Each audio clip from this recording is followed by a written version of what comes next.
ดอกไม้หอมได้เพราะรากดี คนดี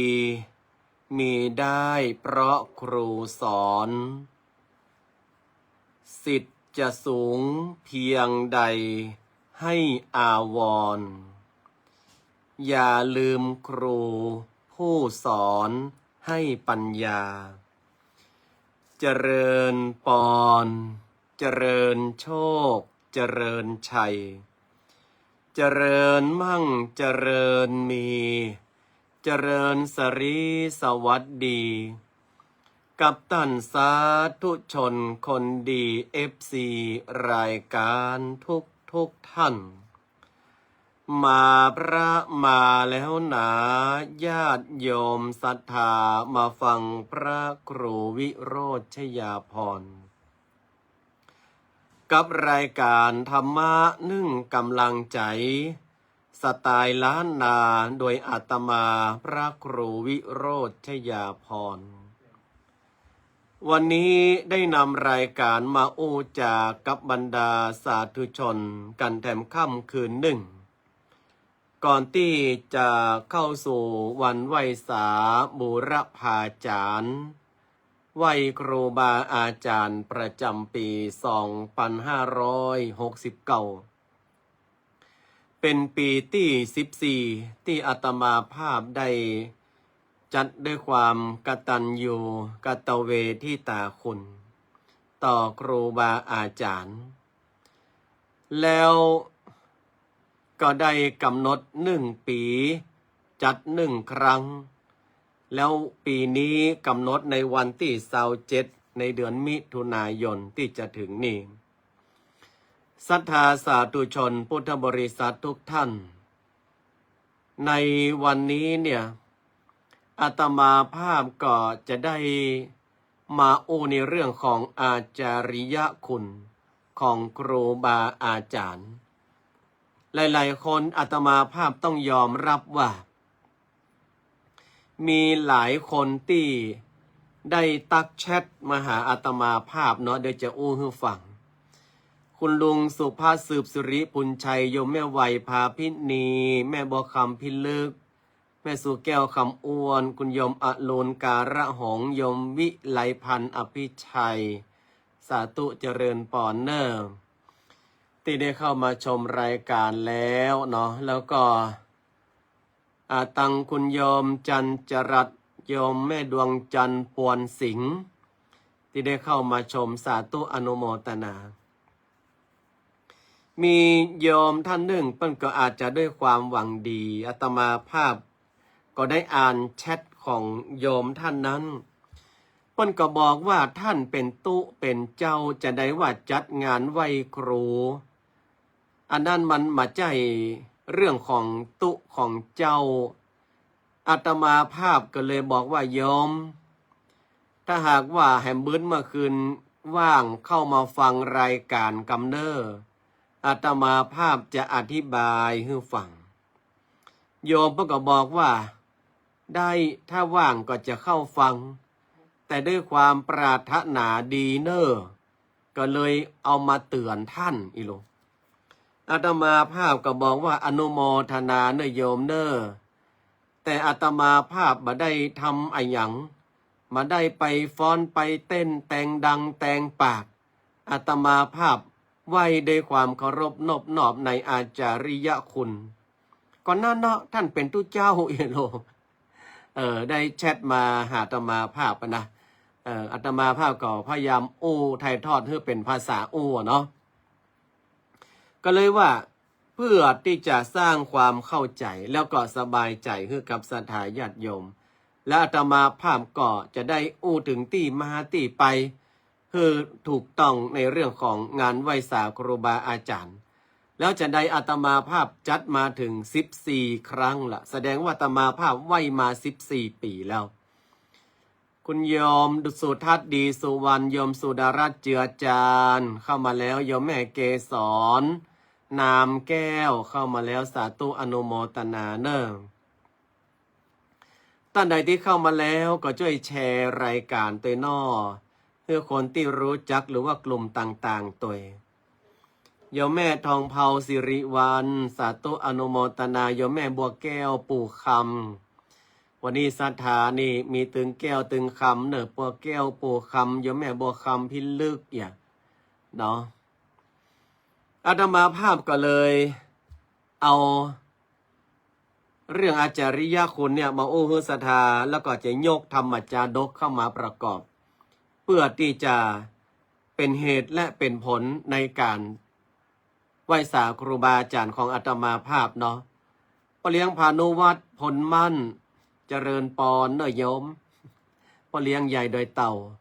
โยมแม่เกศรปันดอนตองโยมสมรเขติวันโยมแม่สมบูรณ์มาจ้าเนาะอันเนี้ยอาตมาภาพก็เลยเข้าใจว่าแมลงเนี้ยโยมที่เปิ่นแชทมาเตือนแชทมาด้วยความปรารถนาดีต่ออาตมาภาพก็คงจะเข้าฟังรายการก็ขอยกกรรมอยู่ในมงคล38ประการที่ได้กล่าวว่าปูชาจะปูชนียานังเอตัมมังคลมุตตมังสัทธาญาติโยมเคยได้ยินนอเป็นธรรมจากมงคลสูตร38ประการในข้อที่3ข้อแรกเปิ้นอะเสวนาจะพาลานังข้อที่2ปันดิตานันจะเสวนาข้อที่3ปูชาจะปูชนียานังนี่แปลว่าการบุคคลที่ควรบูชาเป็นมงคลอันสูงสุดในพระพุทธศาสนาเนี่ยแบ่งบุคคลที่ควรบูชาเป็น5กลุ่มศรัทธาญาติโยม1ก็คือพระพุทธเจ้าและพระรัตนตรัยหรือสิ่งแทนอันเป็นตัวแทนแห่งพระสัมมาสัมพุทธเจ้าเช่นพระพุทธรูปเจดีย์หรือแม้กระทั่งว่าเสนาสนะต่างๆเนาะอันเป็นแทนแห่งพระพุทธรูปเช่นว่าเป็นแทนพระพุทธเจ้าเช่นว่าธรรมาสน์เนี่ยเหมือนกับเฮานั่งฟังธรรมจากพระโอษฐ์พระพุทธเจ้าเนาะอันนี้ประหองว่าอยู่ในกลุ่มที่1บุคคลที่ควรบูชาก็คือพระพุทธเจ้าและพระรัตนตรัยบุคคลกลุ่มที่2นั่นก็คือบิดาและมารดาเป็นเทวดาเป็นพรหมของบุตรเป็นผู้ฮื้อกำเนิดและเลี้ยงดูเฮาอู้จะประสัยสอนเฮาเป็นคนแรกอันนี้เป็นบุคคลที่ควรบูชาในกลุ่มที่2บุคคลที่ควรบูชาในกลุ่มที่3นั่นก็คือครูบาอาจารย์เหมือนเปิ้นจุดใต้จุดไฟท่ามกลางความมืดท่ามกลางความสลัวครูบาอาจารย์จุดใต้จุดไฟคือเฮาเป็นผู้ถ่ายทอดความรู้อยู่ในกลุ่มที่3นะครูบาอาจารย์กลุ่มที่4เป็นผู้มีพระคุณเป็นญาติผู้ใหญ่เป็นเจ้านายก็ได้ที่มีพระคุณต่อเฮาโอ้เปิ้นช่วยเหลือเฮาในยามทุกข์ยามยากเปิ้นมาเกยละเฮาเลยเปิ้นช่วยเฮาด้วยความจริงใจไม่ได้ก้ากำไรไม่ได้ทำนาบนหลังคนประเภทนี้เปิ้นฮ้องว่าเป็นผู้มีพระคุณแล้วกลุ่มสุดท้ายนั้นก็คือผู้ทรงคุณธรรมคือผู้มีศีลมีธรรมอย่างเช่นว่าครูบาเจ้าศรีวิจัยตังเหนือเฮาเนี่ยเนาะครูบาหม่อนเจ้าอภิใจเขาปีครูบาสายกรรมฐานหลวงปู่มั่นภูริพัตโตหลวงตามหาบัวและสายกรรมฐานทุกๆพระองค์ไปจนถึงตั้งใต้มีหลวงปู่ทวดอย่างอีเป็นต้นอันนี้อาตมาภาพเพียงแค่ยกตัวอย่างในผู้ทรงคุณและทรงธรรมดังนั้นในตามพระพุทธศาสนาก็เลยบอกว่าบุคคล5กลุ่มเนี้ยเป็นบุคคลที่ควรบูชาแล้วอาตมาภาพอู้ไปแล้วว่าครูบาอาจารย์นั้นอยู่ในเป็นบุคคลกลุ่มที่3อาตมาภาพก็มาได้ถือว่าเป็นเรื่องที่มันแปลกประหลาดถ้าหากอาตมาภาพจะไหว้สาครูบาอาจารย์เพราะอาตมาภาพไหว้ในสัพพศาสตร์สิทธิวิชาแห่งครูบาอาจารย์ที่เพิ่นได้ประสิทธิ์ประสาทให้อาตมาภาพมาอาตมาภาพทางอย่างเนี้ยด้วยความกตัญญูแต่ก็ด้วยว่าความเป็นตุเจ้าที่มาได้ว่ามีเงินมีคำมีอิทธิฤทธิ์มีเด่นมีลูกศิษย์ลูกหาเต็มฟ้าเต็มเมือง โอ้คนนั้นเอาเงินมาใส่คนนี้เอาเงินมากองอาตมาภาพมาได้เป็นตัวเจ้าในจำนวนนั้น อยู่ตามประษาโอ้ง่ายๆก็คือว่า อยู่ด้วยแรงศรัทธาบางทีเปิ้นก็นิมนต์อาตมาภาพไปเทศน์เนาะด้วยความเอ็นดูอาตมาภาพเลี้ยงพระเลี้ยงเนนดูแลพระสงฆ์องค์เนนใจวันละเป็น500 บาทใจวันละเป็นปันแต่อาตมาภาพเลี้ยงเขาได้ก็ด้วยว่าแรงศรัทธาเนี่ยเปิ้นก็นิมนต์อาตมาภาพไปหั่นไปนี่แต่อาตมาภาพก็บ่เกยที่ว่าหาผลประโยชน์ใส่ตัวตุเจ้ามี4 ตนก็แบ่งสรรปันส่วนกันไปตนนี้ไปงานนิมนต์นี่เนอะตนนี้ไปงานนิมนต์นี่เนอะมีคนถามอาตมาภาพนะว่าทำไปเพื่ออะไรอาตมาภาพก็บอกว่าบัดเดี๋ยวนี้อาตมาภาพก็ถือว่าเป็นครูบาอาจารย์เขาลูกศิษย์ก็เหมือนลูกเราเนาะเขามาอยู่กับเราต้องดูแลหมูหมากาไก่เขามาจ้งใส่วัดเรายังเอาเข้าน้ำกำกินข้าวป้อนเรายังเอามาตุ้มผ้ายังมาอาบน้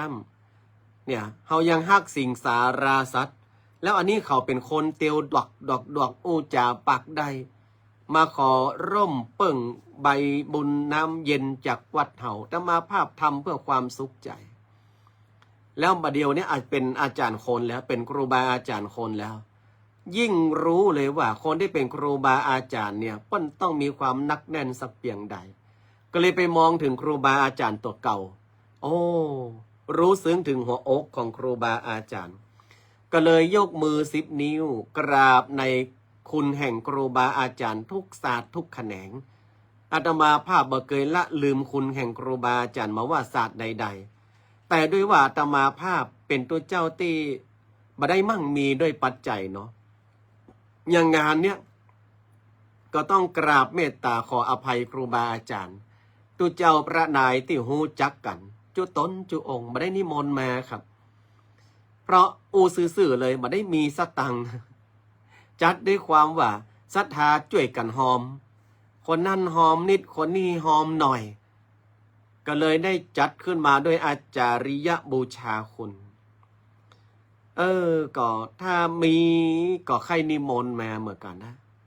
อาตมาภาพก็หู้กำลังตัวเก่าเนาะก็เลยปีนี้เลยมาได้จัดมาได้นิมนต์จะมาได้จัดมาได้นิมนต์อันเนี้ยเขาต้องหู้กำลังตัวเก่าแล้วก็มีหลายอันที่ยังบ่มีเจ้าภาพเตื่อมันก็ใกล้งานมาอาตมาภาพก็ว่าถ้าบ่มีเจ้าภาพก็มาเป็นยังบ่มีเจ้าภาพเขาก็หิมาหาเสาะใส่เอาเนาะโดยอาจาริยบูชาคุณดังนั้นอาตมาภาพก็เลยอธิบายให้โยมที่เปิ้นแชทมาหาอาตมาภาพเนี่ยว่าคุณของครูบาอาจารย์มีอะไรบ้าง 1. สอนให้รู้ดีรู้ชั่ว 2. สอนให้เกิดปัญญามีความรู้ 3. สอนให้เรียนคู่คุณธรรมมีความประพฤติปฏิบัติที่ดีครูบาอาจารย์เปรียบเสมือนชาวสวนที่รดน้ำพรวนดินเพื่อต้นกล้าต้นนี้หรือว่าศรัทธาญาติโยมทุกต้นได้เจริญเติบโตได้ประหองว่าเป็นต้นกล้าติกเติบใหญ่แข็งแรงอาตมาภาพจะเล่าธรรมชาดกเรื่องหนึ่งให้ฟังเนาะอันนี้เป็นเรื่องที่ได้กล่าวถึงในเรื่องของอาจาริยบูชาครูนี่นะในสมัยโบราณเนี่ยเมืองตักกศิลาขึ้นชื่อลือชาในเรื่องของการศึกษาอยู่แล้วใครใครมีความรู้ให้ไปเรียนที่ตักกศิลาถ้าเปรียบบัดเดียวปะเหมือนมหาวิทยาลัยระดับดังๆมหาจุฬาธรรมศาสตร์มหาวิทยาลัยเชียงใหม่ถ้าต่างประเทศก็ฮอกฟอร์ดหรอมีโมที่เปิดไปจบกันนั่นนะอันนี้ตักกศิลามีชื่อเสียงขนาดนั้นมีอาจารย์ผู้ทรงปัญญาท่านหนึ่งเป็นครูใหญ่เพิ่นสอนลูกศิษย์ลูกหาบอกว่าจะเป็นเจ้าฟ้ามหาเศรษฐีเจ้าบ้านตุ๊กตะธรรมดาประกาศสอนแบบเสมอภาคกันหมดมาวันหนึ่งลูกศิษย์คนหนึ่งของอาจารย์ที่ตักกศิลานี่นะเปิ้นได้ดิบได้ดีศรัทธาญาติโยมเป็นคุณนางที่ใหญ่โตเอาว่าเป็นคุณนางอีเตอร์หน่อยถ้าจะเปรียบตำแหน่งมาเดียวกว่ามันไปตัดต่อ คุณโยมสุภัทรามาแล้วคุณโยมแมวมาอู้ถึงคุณโยมแมวนี่ยังไม่ได้ไปสนองศรัทธาตามนิมนต์เลยนะนี่ เดี๋ยวได้มีโอกาสผ่านไปทางสมุทรปราการก่อนเนาะผ่านไปทางสมุทรปราการก่อนจะไปสนองเจตนาศรัทธาคุณโยมแมวอาตมาภาพไม่ค่อยอาหารทะเลไม่ค่อยเท่าไหร่นะไม่ค่อยเท่าไหร่คือมีเท่าไหร่ก็ไม่ค่อย ไม่ค่อยอิ่มอ่ะเนาะอาตมาภาพเป็นคนชอบอาหารทะเลแต่ว่าก็ไม่ใช่ว่าทะเลแต้นะคุณโยมสุภัทราวีระอนันตวัฒน์ทีนี้ลูกศิษย์คนหนึ่งเปิ้นสอบเปิ้นได้เอาง่ายๆเอาเป็นจองหงวนอีเนาะถ้าอู้เป็นตามนางจีนนะท่านพระครูสมจิตเป็นจองหงวนเปิ้นไว้หนวดนี่คนจีนโลไว้หนวดสอบได้เป็นจองหงวนคนนี่ปะต้อหอมหน้าหอมหลังเนาะเปิ้นได้คะแนนดี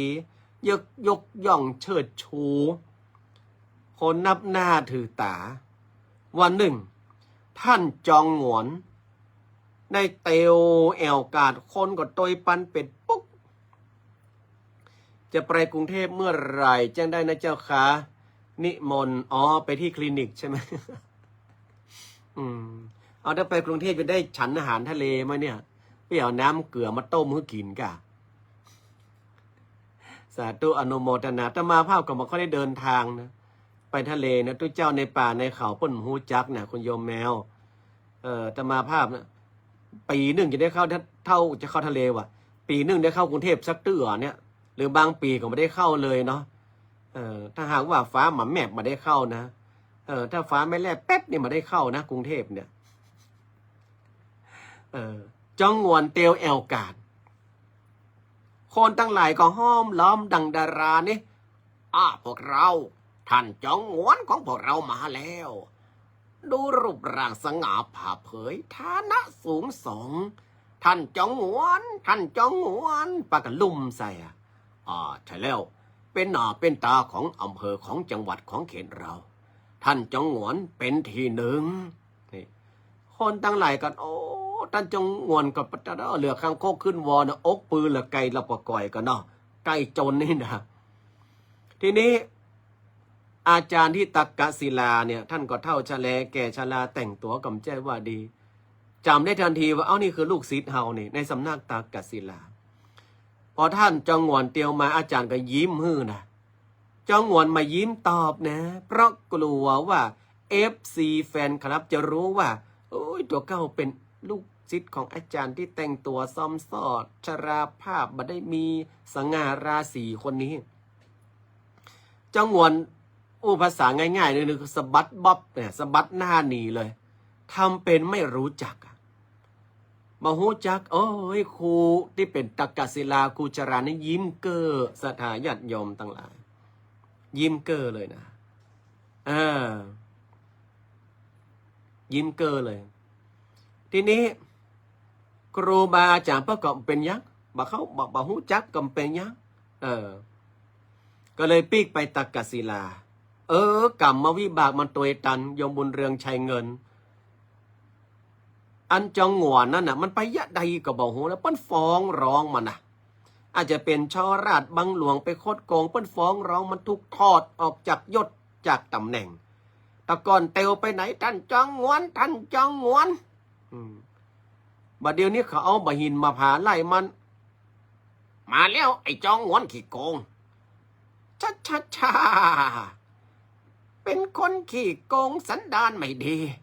คิดจะเป็นจองงวนอย่างนั้นเหรอไอ้โลแต่ก่อนนี้หาว่าเป็นหน้าเป็นตาตอนนี้เอาแล้วเป็นจุดดังเพราะให้เป็นการในฝูงหงแล้วเป็นการในฝูงหงแล้วทีนี้ก็ไล่จองงวนนะจองงวนเนี่ยมาหูจะไปที่ไหนแล้วคิดถึงใครรู้ไหมศรัทธาญาติโยมคิดถึงครูบาอาจารย์มาลั่งจะเป็นบาปเป็นกรรมไงกะที่ได้ไปเมินเฉยมาได้มีกตัญญูต่อครูบาอาจารย์เกิดใจได้ก็เลยไปกราบนะแปลงคันก็ตอกดอกไม้ไปกราบที่ตักกศิลาปุ่นครูบาอาจารย์ก็นั่งลมปัดหนวดสีขาวปิววักอาจารย์ข้าผิดไปแล้ว ที่ไม่มีความกตัญญูไม่รู้คุณแห่งครูบาอาจารย์ทำเมินเฉยข้าเป็นคนใช่ไม่ได้นี่ครูบาอาจารย์ที่ตักกศิลาก็บอกว่าไม่เป็นไรแต่ข้านั้นขอสอนเจ้าอีกเรื่องหนึ่งท่านอาจารย์เชิญท่านสอนศิษย์มาได้เลยผู้ที่ลืมผู้ที่ให้ความรู้ก็เหมือนต้นไม้ที่ลืมรากของตนแม้จะสูงเพียงใดวันหนึ่งต้นไม้ก็ล้มลงได้อยากเป็นต้นไม้ที่แข็งแรงใช่ไหมเล่าท่านอาจารย์ข้ารู้ตัวว่าข้าเป็นต้นไม้ที่ลืมรากต้นนั้นต่อไปข้าจะไม่ลืมรากเลยข้าจะเป็นต้นไม้ที่ประคับประคองรากให้แข็งแรงเจ้าคิดได้ก็ดีแล้วดีแล้วความรู้ทำให้คนมีการงานได้ทำแต่ความกตัญญูทำให้คนมีคุณค่าเจ้าจำไว้ดูอาตมาภาพนี่เก่งนะแปลงเสียงได้ก็ได้จองหัวนะจำใส่ใจว่าความรู้เนี่ยเยอะให้คนมีการมีงานทำแต่ความกตัญญูนั้นทำให้คนมีกุลมีก้าในตัวฉะนั้นประวัติจะสูงใหญ่อัครฐานสักเพียงใดแต่หากว่าไร้รากซึ่งความกตัญญูนั้นเนี่ยมันก็โยมได้ศรัทธาญาติโยมมันจ้องงวนเนี่ยโยมได้ฉะนั้นคนเฮาเนี่ยไม่ว่าครูบาอาจารย์จะศาสตร์ใดแขนงใดอาตมาภาพไม่ได้แยกว่าครูบาอาจารย์สัตว์นี้ควรไหวสัตว์นี้ไม่ควรไหวแต่อาตมาภาพคิดว่าเมื่อเราเคารพมันเป็นครูบาอาจารย์แล้วเขาก็ต้องมีความเคารพนบย้ำไหวสาเปิ้นมาลืมกุลมาลืมคุณเปิ้นเนี่ยอาตมาภาพเลยจัดมาตลอด14 ปีที่อาตมาภาพได้เรียนรู้ศิลปศาสตร์วิชาจากครูบาอาจารย์หลายศาสตร์หลายแขนงอาตมาภาพบ่เคยลืมกุลจัด14 ปีแล้วแต่ว่าอย่างที่ว่านั้นนะเหตุใดอาตมาภาพยังมาจัดยังเปิดล่ะประกาศหอมนั่นหอมนี่ก็อาตมาภาพจะมีสตังค์เนี่ยอู้ซื่อๆเนี่ยกะเฮามีเงินน่ะแต่เฮามีความกตัญญูก็ประกาศบุญท่านใดที่เปิ้นอยากจะร่วมบุญเปิ้นก็ปวารณาร่วมมาคนใดที่ได้ร่วมก็เป็นอย่างอาตมาภาพก็ได้บังคับขู่เข็นแค่นั้นก็เลยอธิบายเนอะคือโยมที่เปิ้นได้ตักมาแต่เจ้าเนี่ยมาชื่อละได้เข้าใจว่าทำไมอาตมาภาพถึงจัดพิธีไหว้สาบูรพาจารย์ในทุกปีเนาะแล้วก็ทำไมอาตมาภาพถึงประกาศบอกบุญไปต้องยอมรับว่าทุนปัจจัยวัดอาตมาภาพอยู่ในป่ามาลำไยอยู่ในป่า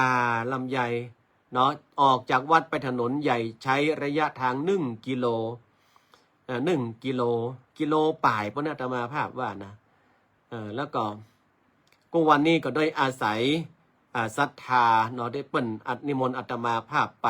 อาศัยศรัทธาที่ว่าร่วมบุญมาบางคนเนี่ยอย่างโยมนัชชาปิยเนตรเนี่ยเปิ้นก็ร่วมบุญมาซื้อข้าวสารเนอะซื้ออาหารแห้งถวายพระเนนเนอะ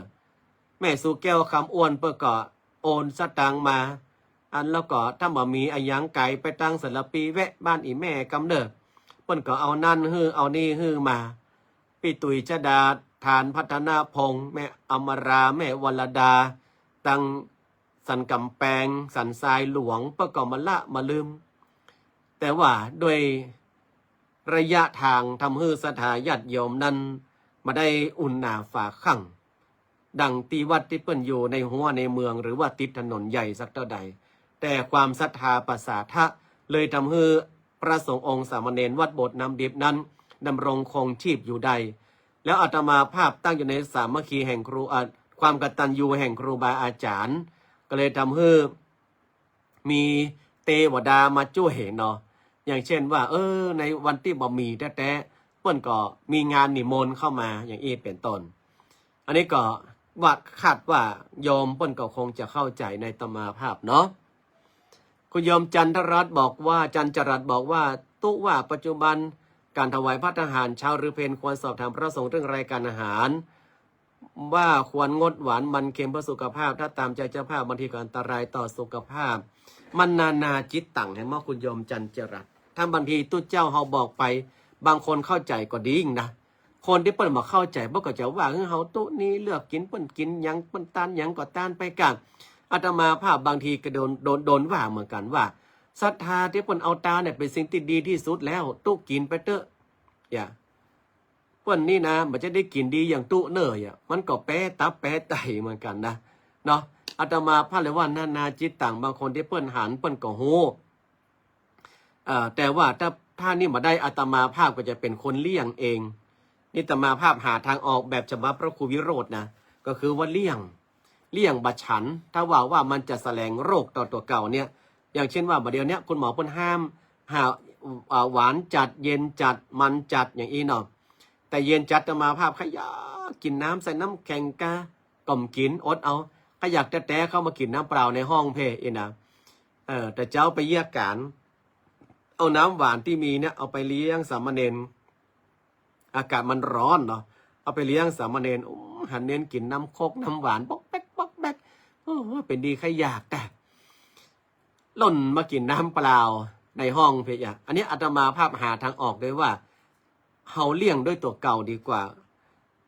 อย่างที่ว่านะก็คือว่าอัตตาหิอัตโนนาโถคุณโยมจันจรัตเนาะตัวเจ้ารู้ตัวดีกะว่าตัวเก่ากินยังได้กินยังมาได้อันกินได้ก็กินมาได้ก็เลี่ยงเอาแต่อาตมาภาพก็บอกกล้าที่จะไปบอกว่าต้องเอาอันนั้นเนอะต้องเอาอันนี้เนอะอันนั้นมาได้อันนี้มาดีเพราะว่าบางทีมันก็จะสร้างภาระให้กับสถานนี่ความคิดของอาตมาภาพนะในความคิดอาตมาภาพเนาะแต่ก็ต้องอนุโมทนาคุณโยมจันจรัตเนาะ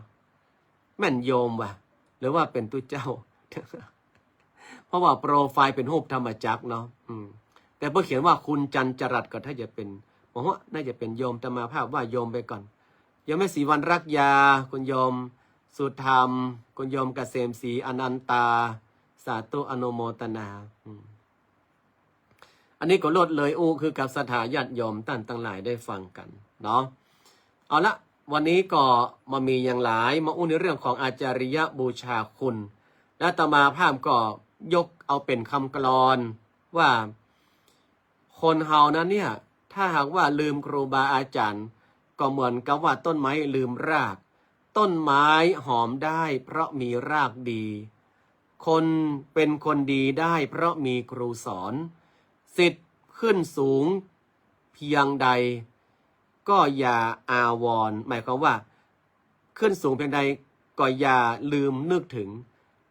ผู้ที่เคยให้ความรู้คู่ปัญญาหมายความว่าครูบาอาจารย์เราอันนี้ก็ฝากศรัทธาเอาไว้แล้วก็ฝากในเรื่องของกองบุญเพื่อศรัทธาได้ร่วมกันเป็นสะพานบุญเนาะอันใดที่มันยังคงค้างมันยังมีอยู่ก็ยังว่านั้นนะก็ต้องยอมรับเนาะว่ามันยังคงค้างมันก็มีอยู่ก็โดยเฉพาะในเรื่องของสังฆทานถวายพระสงฆ์สามเณรเนาะตอนนี้เหลือ11ชุดละ500 บาทเนาะแล้วก็ในเรื่องของในเรื่องของดนตรีปีปาดล้านนาที่จะบรรเลงในงานอันนี้ก็จำนวน 6,000 บาทแต่ก็เป็นยังเอาตามเจตนาศรัทธาช่วยกันตุติตุ้มติมให้หอมไปไม่ได้บังคับเนอะไม่ได้บังคับเอาตามเจตนาศรัทธาว่ามีก็ตึงจะจัดบ่มีก็ตึงจะจัดเพราะว่าเฮามีความเคารพเชิดชูมีความกตัญญูต่อครูบาอาจารย์นอเอาละศรัทธาญาติโยมท่านสาธุชนพุทธบริษัททั้งหลายวันนี้ก็ใช้เวลามาพอสมควรเนาะประมาณครึ่งชั่วโมงได้วันนี้นี่นะครึ่งชั่วโมงได้คุณโยมสุภัทราวีระอนันตวัฒน์อันนี้สั่งพระสงฆ์สามเณรเนาะอีก2 ชุด 1,000 บาทสงสัยนี่จะได้หาโอกาสเวลาฟ้าแมปไปฉลองเจตนาศรัทธาโยมสุภัทราเดี๋ยวกันเนอะเอาชื่อคุณหมอขึ้นเนาะ